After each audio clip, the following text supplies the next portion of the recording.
His most recent mugshots suggest time has not been good to Brent Spaulding. A man in and out of prison for years and just days ago arrested and jailed for drunk and disorderly conduct. So Brent Spaulding is your prime suspect? Yes. Spaulding has been under a veil of suspicion for over 3 decades, eyed in the cold case murder of Erik Cross. We have a lot of information, but we're always a little bit short of putting it together enough that we could take it to prosecution. Erik's family remains frustrated. Cops have still not been able to pin anyone down for murder. We tried to get answers. Are you Brent Spaulding? Brent Spaulding. Please come out. Only to catch a glimpse of him through the window. Brent, it's Anna Garcia from Crime Watch Daily. We want to talk to you about the murder of Erik Cross. Spaulding refuses to speak. It's no surprise. He's given cops the silent treatment for years.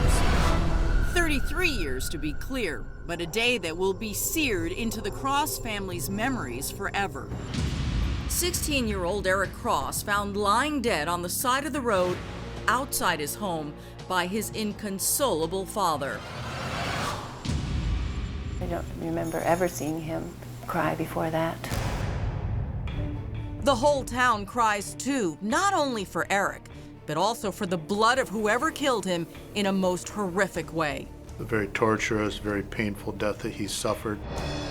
And when police can't find the murderer, townsfolk start whispering among themselves and pointing fingers at those suspected of being involved in his death. The rumors started coming in, or the stories started coming in from the street. Those rumors and stories keep coming in for 33 long years. It became literally an urban legend that was getting passed on from person to person. But all the tips and tales lead nowhere. Still, Erik's memory stays alive, and the case is never forgotten thanks to his younger sister, Jackie, who started a Facebook page for her brother.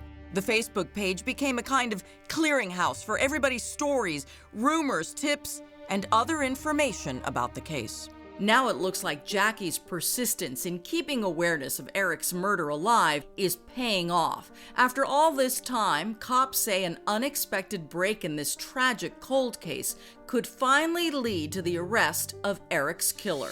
The next time they see me, we'll either be behind bars or in a court. Vicksburg, Michigan, a quiet village about 130 miles west of Detroit. A small community, agricultural, great school system, good people.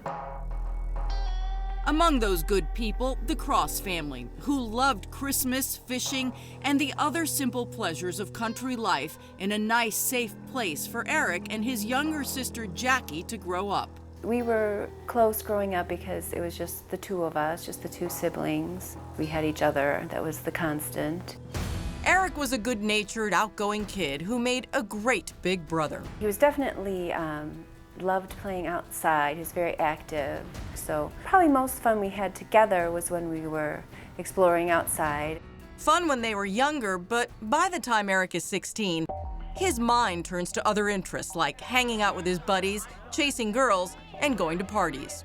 Your father said to police he was concerned that his son was hanging out with a bad crowd. Right, yeah, and that had been like a recent development, I would say only within the last couple of months before he died. And Erik might still be alive had he not gone to one particular party. He was getting ready to leave the house, and he was fixing his hair in the mirror. Jackie remembers it vividly.